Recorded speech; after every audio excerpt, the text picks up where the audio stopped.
Ya, saya merasa lelah juga ya, karena terombang-ambing seperti ini, ketidakpastian itu kan paling menjengkelkan. Apa yang dilakukan KPU itu salah menurut hukum, keliru menurut hukum, dan tidak mematuhi hukum. KPU sama Bawaslu ini pasti diintervensi oleh partai politik.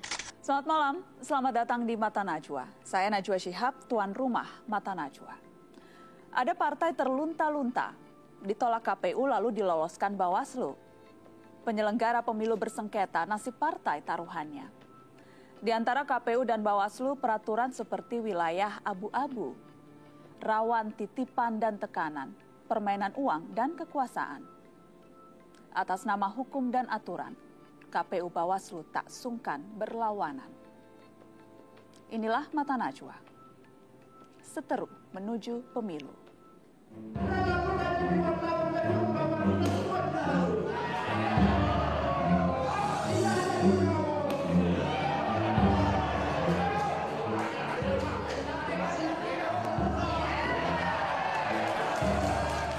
Baru-baru ini Badan Pengawas Pemilu Bawaslu memutuskan mengabulkan permohonan Partai Keadilan dan Persatuan Indonesia (PKPI) untuk menjadi peserta pemilu 2014. Namun KPU menolak menjalankan putusan Bawaslu.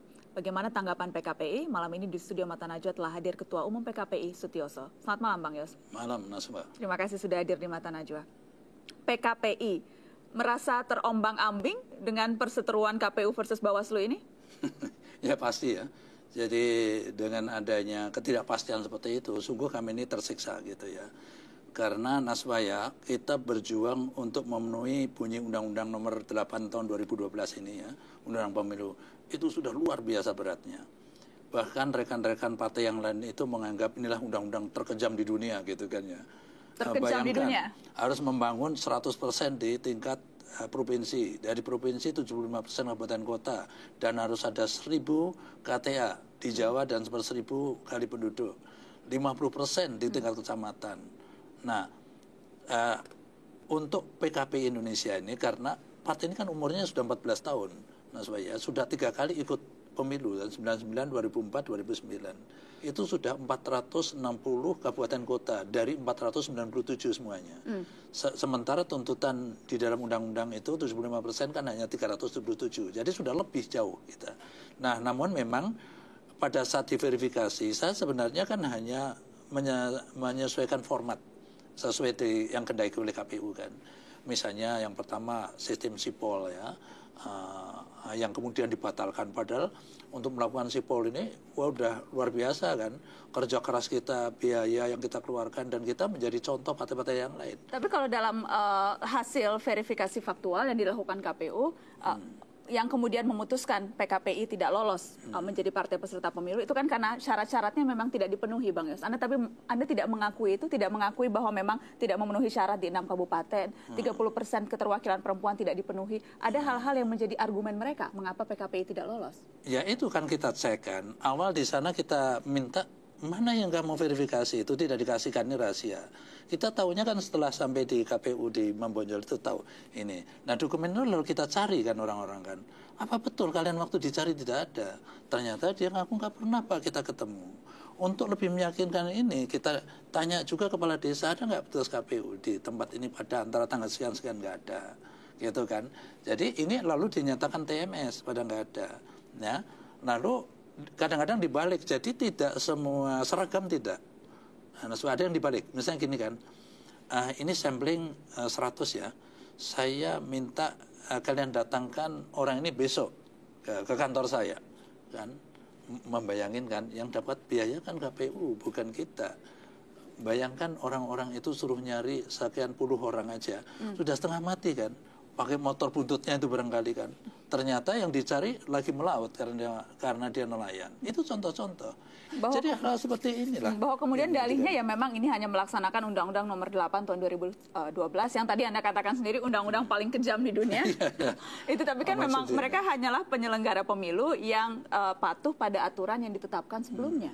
Ya tapi kan nggak dilaksanakan secara benar itu tadi kan.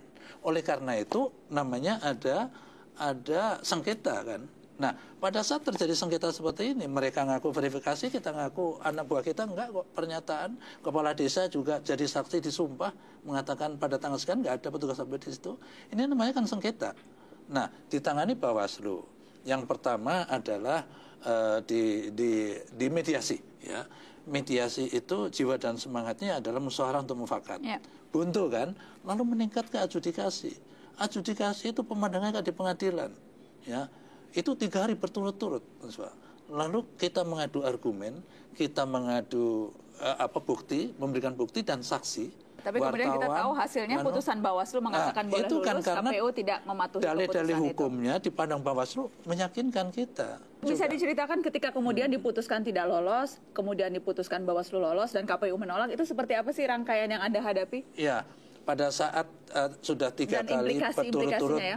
adjudikasi nggak pengadilan itu tadi kan, hari keempat, ya kan keputusan itu kayak persidangan ini Bawaslu, ini pemohon kita PKPI, ini termohon KPU, ya ditanya sama Bawaslu, malam ini kita akan adakan keputusan, apakah Anda sebagai pemohon siap menerima apapun akibat dari keputusan ini? Siap. KPU Anda apakah siap? Siap. Sudah ada seperti itu kan ada rekamannya, kan gitu kan. Andai kata menolak, mestinya pada saat tingkat itu tadi kan, adjudikasi itu tadi kan, adu argumen, adu bukti dan lain sebagainya. Dan ketika keputusan Bawaslu, ya. Anda bisa bayangin suara-suara bergembira seluruh Indonesia lah itu kan, udah selamatan, ucapan selamat, kiriman bunga di markas saya udah begitu banyak gitu kan. Dan udah kebayang-bayang Sutioso bisa maju jadi calon presiden. Itu nomor sekian lah itu kan. Tetapi kita itu ya sebagai pemimpin bagaimana bisa memenuhi harapan kader-kader kita di bawah, itu yang paling penting menurut saya. Dan lagian kita itu kan mengalami proses sangat panjang, melelahkan ya, dan udahlah bikin orang itu nyari stres semua itu kan gara-gara ngurus kayak begini ini kan. Anda stres juga Bang Es? Wah, saya nggak kenal stres soalnya saya, tetapi kan ya saya merasa lelah juga ya, karena terombang-ambing seperti ini, ketidakpastian itu kan paling menjengkelkan. Kan saya ngomong tadi ibaratnya kita lebih baik di pedang aja sudah selesai kan gitu loh. Artinya jadi lebih baik sejak awal sudahlah tidak lolos sama sekali, tidak dibolak-balik ya, seperti untuk sekarang. apa diadakan Bawaslu yang dalam undang-undang juga gitu. Nah, jadi upaya hukum apa saja yang sudah PKPI lakukan nih? Gini, jadi yang pertama kan, apakah menjadi perdebatan antara kita, apakah kita harus melapor ke PT Tun? Nah, kita ini sudah lolos di sini kok betul. Tapi daripada nanti rugi kita telat kan, kita menulis surat ke sana. Ternyata jawaban ditolak.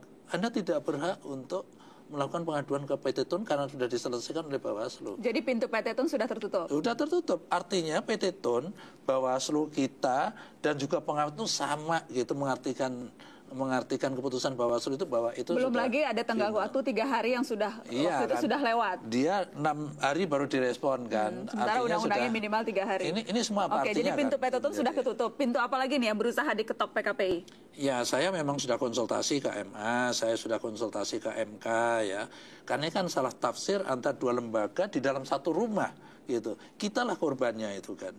Saya itu ingin ya beliau-beliau itu membayangkan betapa sih sulitnya situasi yang kita hadapi, apalagi saya sebagai ketua ya, ngatur jutaan orang di bawah yang tersebar di seluruh Indonesia, setiap hari ngirim SMS, nanya bagaimana Bang nasib kita ini. Politisi kan pasti harus ada rencana, plan A, plan B, backup plan. Backup plan Anda nih apa saja nih?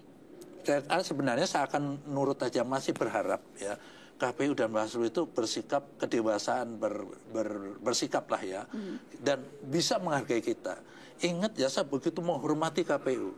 Nggak ada seorang tokoh pimpinan parpol yang menerima kenyataan itu dengan menanggapi secara halus. Hanya saya, kan gitu. Sebenarnya saya ingin imbalan. Yang lain kasarnya gimana Bang? Ya udah yang lempar mic, ada yang segala macam, meja dibalik segala macam kayak gitu kan. Artinya saya itu ingin menghormati.